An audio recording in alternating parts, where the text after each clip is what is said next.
Halo, ketemu lagi dengan Askakom. Kali ini yang akan kita pelajari dalam HTML adalah hyperlink atau yang sering disebut juga sebagai link saja. Link merupakan sebuah koneksi dari sebuah sumber web ke sumber lainnya. Itu menurut spesifikasi dari beberapa pengertian yang ada. Dengan kata lain, jika tidak ada hyperlink, maka tidak akan ada yang namanya sebuah web. Jadi, komponen hyperlink ini merupakan sebuah komponen yang sangat penting dalam sebuah website. Link pada sebuah komponen HTML dibuat menggunakan tag A atau singkatan dari anchor. Kenapa disebut sebagai anchor? Karena anchor itu adalah jangkar. Sebagai analoginya, jangkar itu pasti terhubung kepada sebuah kapal. Sama juga dengan hyperlink, maka sebuah hyperlink pasti terhubung kepada sebuah sumber. Cara membuatnya seperti biasa, saya sudah punya folder baru yaitu latihan 5, dan di dalamnya terdapat sebuah file HTML yang saya beri nama halaman1.html. Saya akan coba buat sebuah paragraf yang berisi seperti ini. Saya punya paragraf yang bertuliskan klik di sini untuk informasi lebih lanjut. Yang nantinya kata di sini akan saya jadikan sebuah link yang bisa diklik agar terhubung ke halaman lainnya. Caranya yaitu kita tambahkan tag A sebelum tulisan di sini dan tutup A setelah tulisan di sini. Jangan lupa disimpan. Selanjutnya kita lihat hasilnya. Kita open in browser. Nah, kata di sini belum menjadi sebuah hyperlink karena untuk membuat sebuah hyperlink kita membutuhkan sebuah atribut yang dinamakan dengan href.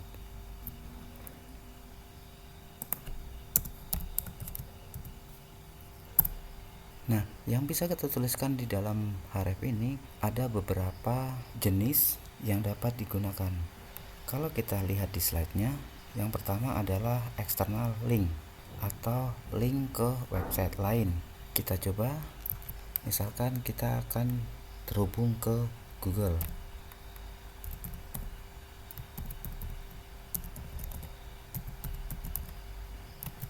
Kemudian kita lihat hasilnya, kembali ke browsernya, kemudian kita refresh.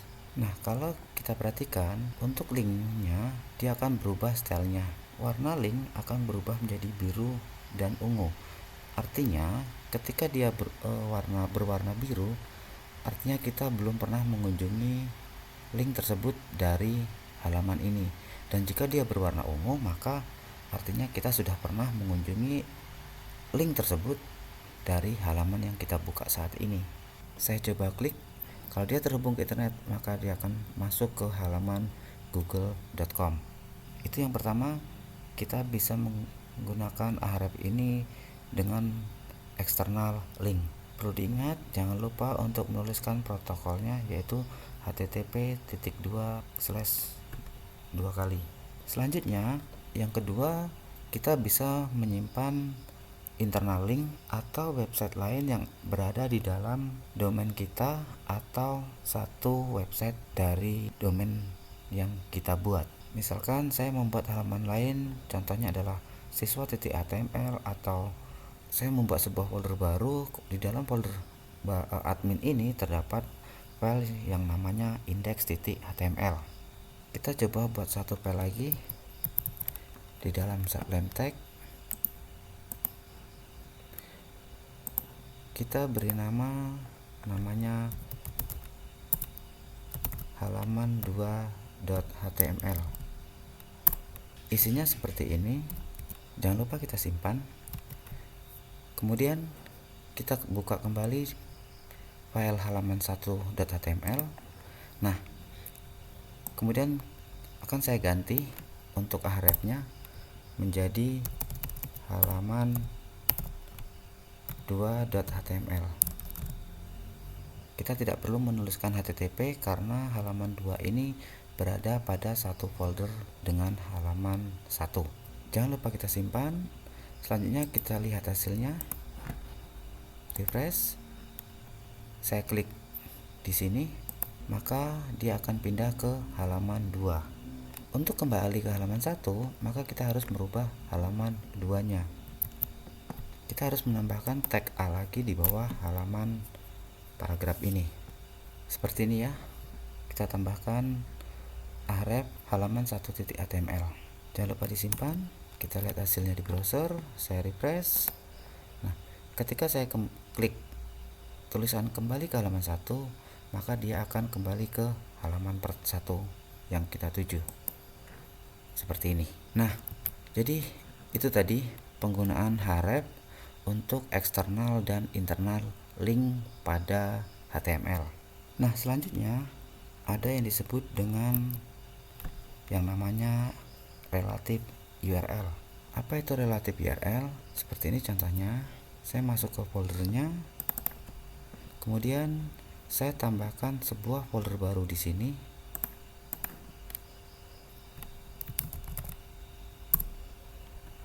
Dan saya simpan halaman 2 ini ke dalam folder admin. Lalu saya kembali ke browsernya. Ini adalah halaman 1. Saya refresh. Kalau saya klik di sini, maka dia akan terjadi error. Karena sekarang kalau kita lihat di foldernya, halaman 2 berada pada di dalam folder admin. Kalau kita perhatikan pada halaman 1 ini, hrefnya dia mengarah pada halaman 2.html. Sedangkan untuk halaman 2 itu berada di dalam folder admin. Nah, bagaimanakah caranya agar link ini bisa berjalan dengan baik atau berkoneksi dengan baik? Maka kita harus tambahkan nama foldernya di dalam href ini. Ini artinya pada folder yang sama, yaitu pada latihan 5, kemudian di dalam folder admin, maka dia akan mencari halaman 2.html. Kita buka browsernya, kita kembali, kita refresh terlebih dahulu, kemudian coba kita klik di sini. Nah, maka dia akan menampilkan halaman 2. Nah, selanjutnya kita akan coba kembali ke halaman 1. Kita akan klik ke halaman 1 ini, klik. Nah, dia akan error juga. Kenapa di sini error? Karena sekarang folder 2-nya ada di dalam admin, sedangkan halaman 1 itu berada di luar admin. Jika kita tuliskan di sini adalah halaman 1.html, maka dia akan mencari di dalam satu folder yang sama, yaitu folder admin. Sementara kita ingin sedangkan halaman 1.html itu tidak berada pada halaman yang sama dengan file halaman 2.html. Untuk itu, kita harus menambahkan pada href ini yaitu titik/. Artinya, dia akan mencari folder di atasnya, di mana halaman 2.html ini berada di folder admin, maka dia akan mencari folder di atas folder admin ini, yaitu folder latihan 5. Kita simpan, kita buka browser kembali, kita refresh, kita kembali dulu, kita refresh, kita coba klik ke halaman 1. Nah, maka halamannya akan tampil. Dari sini pun kita bisa bolak-balik dari halaman 1 ke halaman 2, ataupun dari halaman 2 kembali ke halaman 1. Nah, itu yang disebut dengan relative URL. Nah, kemudian yang ketiga, page anchor atau yang biasa disebut dengan bagian tertentu pada sebuah halaman. Artinya kita tidak hanya masuk ke sebuah halaman, namun kita dapat masuk ke sebuah halaman dan pada bagian tertentu. Nah, contohnya gimana? Kita lihat ya. Kita buat satu file kembali pada folder latihan 5, new file. Kita beri nama halaman 3.html. Pada halaman 3 saya memiliki file seperti ini. Jika kita perhatikan, di sini terdapat banyak isi. Cuman jangan khawatir dulu atau jangan bingung tentang untuk tulisan-tulisan yang di sini, karena ini merupakan kalimat sembarang yang digunakan untuk melihat apakah paragraf yang kita buat itu sudah sesuai atau belum dengan keinginan kita. Yang pertama di sini saya tuliskan sebuah heading yaitu H1. ini adalah halaman 3. Kemudian ceritanya di sini saya memiliki 3 buah artikel yang masing-masing memiliki judul H2 dan artikel yang berada di bawahnya. Lalu saya pisahkan dengan 10 buah BR supaya nantinya jarak antara bagian 1 dengan bagian 2 itu memiliki 10 spasi. Lalu ada bagian 2 sama memiliki 2 buah paragraf juga dipisahkan oleh 10 BR. Untuk bagian ketiga kita akan coba buat sama-sama. Silahkan kalian ikutin tutorial ini atau video ini. Kita buat heading terlebih dahulu. Kita gunakan H2. Silahkan kalian ketik H2, kemudian tekan tab. Silahkan tulis bagian 3. Lalu kita akan membuat satu paragraf di bawah bagian 3 ini. Cara penulisannya kita cukup menuliskan huruf P, kemudian tekan tanda tab. Kita bisa menuliskan kata Loren, kemudian kita tekan tab, maka dia akan otomatis membuatkan sebuah paragraf. Oke, kita sekarang sudah membuat 3 buah bagian. Kalau kita lihat hasilnya, jadi ceritanya seperti ini. Nanti di bawah halaman 3 ini saya akan membuat sebuah UL yang berisi 3 buah link menggunakan list item, sehingga ketika kita klik dia akan pindah ke bagian 1, klik link selanjutnya dia akan pindah ke bagian 2, kita klik link yang ketiga dia akan pindah ke bagian 3. Nah, sekarang yang kita lakukan adalah setelah H1 kita menambahkan UL di mana di dalamnya terdapat 3 buah list item. Yang pertama seperti ini, kita tambahkan A. Untuk hrefnya kita kosongkan terlebih dahulu. Kita tulis ke bagian 1. Untuk selanjutnya kalian cukup copy paste agar lebih cepat dalam penulisan dan ganti dengan di sininya. Kalau kita lihat hasilnya, jadi kalau saya klik yang ini ke bagian 1, maka dia akan pindah seperti ini. Kemudian ketika saya klik ke bagian 2, maka akan dia menampilkan bagian 2 ini berada di sini. Sedangkan untuk yang ke bagian 3, dia akan menampilkan bagian 3 ini berada di atas ini. Oke, kita coba ya. Nah, apa yang harus kita lakukan? Kita harus memberikan sebuah penanda pada bagian-bagian yang ingin kita pindah, atau dengan kata lain kita berikan anchornya. Misalkan seperti ini. Untuk H2 kita harus berikan ID, misalkan ini bagian 1. Lakukan juga untuk bagian 2 juga, kita kasih ID. Selanjutnya untuk bagian 3 juga. Jadi sekarang kita sudah punya anchornya atau penandanya pada tiap bagian.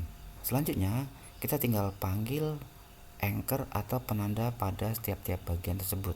Caranya, pada bagian 1 kita tuliskan crash atau pagar. Nah, pagar digunakan untuk memanggil ID dari penanda yang sudah kita buat. Kita tulis saja pagar bagian 1. Yang kedua juga sama, crash atau pagar bagian 2, dan selanjutnya ke bagian 3.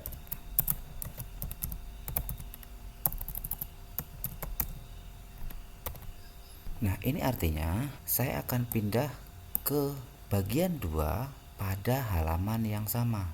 Begitu juga yang bagian kedua, saya akan pindah ke bagian 2 pada halaman yang sama. Oke, kita lihat hasilnya. Saya klik ke bagian 1, maka dia akan menampilkan bagian 1. Kemudian ketika saya klik ke bagian 2, maka dia akan menampilkan bagian 2. Sedangkan ketika saya klik bagian 3, maka dia akan menampilkan bagian 3. Kenapa ini bagian 3 ini berada posisi tengah?